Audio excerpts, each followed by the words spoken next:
നമസ്കാരം. ലോകത്ത് പാവപ്പെട്ട തൊഴിലാളി വർഗത്തിന് വേണ്ടിയും വിപ്ലവത്തിന് വേണ്ടിയും സംസാരിക്കുന്നുവെന്ന് അവകാശപ്പെടുന്ന CPM എന്ന പാർട്ടിക്ക് ഇപ്പോൾ വന്നിരിക്കുന്ന ഗതികേട് കേൾക്കണം. പ്രതിപക്ഷ നേതാവ് പിണറായി വിജയൻ ഫേസ്ബുക്കിലും യൂട്യൂബിലും പത്രസമ്മേളനം നടത്തുമ്പോൾ അത് കാണാനും ലൈക്ക് അടിക്കാനും സ്വന്തം അണികൾക്ക് പോലും താല്പര്യമില്ലാത്ത അവസ്ഥയാണ്.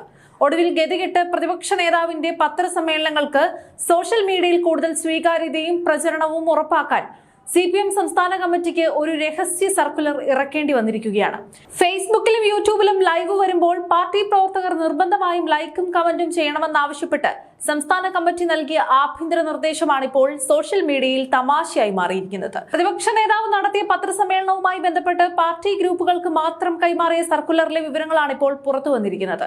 CPM എന്ന പാർട്ടിക്ക് മാത്രമേ ലോകത്ത് ഇത്തരം വിചിത്രമായ പ്രവൃത്തികൾ ചെയ്യാനായിട്ട് കഴിയൂ.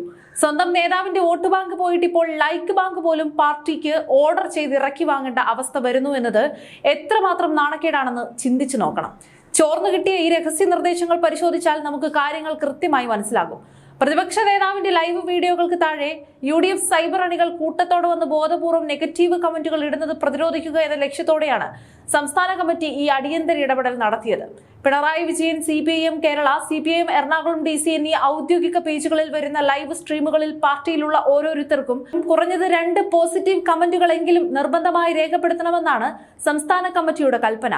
ഇത് മാത്രമല്ല, പാർട്ടിയിലെ area committee, local committee, branch committee ചുമതലകൾ നിർവഹിക്കുന്നവർ തങ്ങളുടെ പരിധിയിലുള്ള സാധാരണ പ്രവർത്തകർ ഫോൺ എടുത്ത് ഒരു ലൈക്കും കമന്റും കൃത്യമായി ഇടുന്നുണ്ടോ എന്ന് നേരിട്ട് പരിശോധിച്ച് ഉറപ്പുവരുത്തണമെന്നും ചോർന്ന സന്ദേശത്തിൽ വ്യക്തമാക്കുന്നുണ്ട്. സ്വന്തം നേതാവ് പത്രസമ്മേളനത്തിൽ വന്നിരുന്ന് എന്താണ് പറയുന്നതെന്ന് പോലും കേൾക്കാൻ താല്പര്യമില്ലാത്ത അണികളെ കൊണ്ട് ഫോഴ്സ് ചെയ്ത് കമന്റ് അടിയിപ്പിക്കുന്ന ഇത്തരം അടിമപ്പണികൾ കമ്മ്യൂണിസ്റ്റ് പാർട്ടിയിൽ മാത്രമേ നമുക്ക് കാണാൻ സാധിക്കൂ.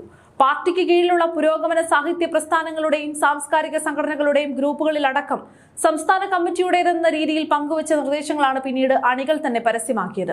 ഈ നിർദ്ദേശങ്ങൾ പൂർണ്ണമായും രഹസ്യമായി സൂക്ഷിക്കണമെന്നും പുറത്തു പോകാതെ പാർട്ടി ഗ്രൂപ്പുകളിൽ മാത്രം നൽകണമെന്നും കീഴ്ഘടകങ്ങൾക്ക് പ്രത്യേക നിർദ്ദേശം നൽകിയിരുന്നതാണ്.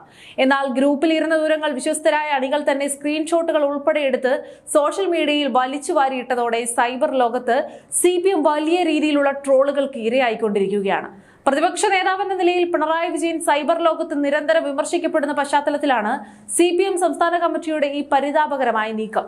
ജനഹൃദയങ്ങളിൽ സ്ഥാനം നഷ്ടപ്പെടുമ്പോൾ സോഷ്യൽ മീഡിയയിൽ വ്യാജമായി ലൈക്കുകളും പോസിറ്റീവ് കമന്റുകളും ഉണ്ടാക്കി തൃപ്തിപ്പെടാൻ നോക്കുന്ന ഈ സൈബർ അടിമക്കൂട്ടത്തിന്റെ അവസ്ഥ ശരിക്കും ദയനീയമാണ്. ചുരുക്കത്തിൽ, ജനങ്ങളുടെ യഥാർത്ഥ പിന്തുണയുണ്ടെങ്കിൽ ഇതുപോലെ സർക്കുലർ ഇറക്കി ലൈക്കും കമന്റും പിടിച്ചു വാങ്ങേണ്ടി വരില്ല. പുതിയ UDF സർക്കാരിന്റെ ജനപ്രീതി കണ്ട് വിറളിപ്പൂണ്ട് സോഷ്യൽ മീഡിയയിലെങ്കിലും തങ്ങളുടെ നേതാവിന് ആളുണ്ടെന്ന് വരുത്തി തീർക്കാനുള്ള CPMന്റെ ഈ ഒരു IT സെൽ തട്ടിപ്പുകൾ ജനങ്ങൾ പണ്ടേ തിരിച്ചറിഞ്ഞതാണ്. പുതിയ UDF സർക്കാരിന്റെ ജനപ്രീതി കണ്ട് വിറളിപ്പൂണ്ട് സോഷ്യൽ മീഡിയയിലെങ്കിലും തങ്ങളുടെ നേതാവിന് ആളുണ്ടെന്ന് വരുത്തി തീർക്കാനുള്ള CPMന്റെ ഈ IT സെൽ തട്ടിപ്പുകൾ ജനങ്ങൾ പണ്ടേ തിരിച്ചറിഞ്ഞതാണ്. ഇനിയിപ്പോൾ നിർബന്ധിച്ച് ആളെ കൂട്ടൽ മാത്രമേ നടക്കുകയുള്ളൂ.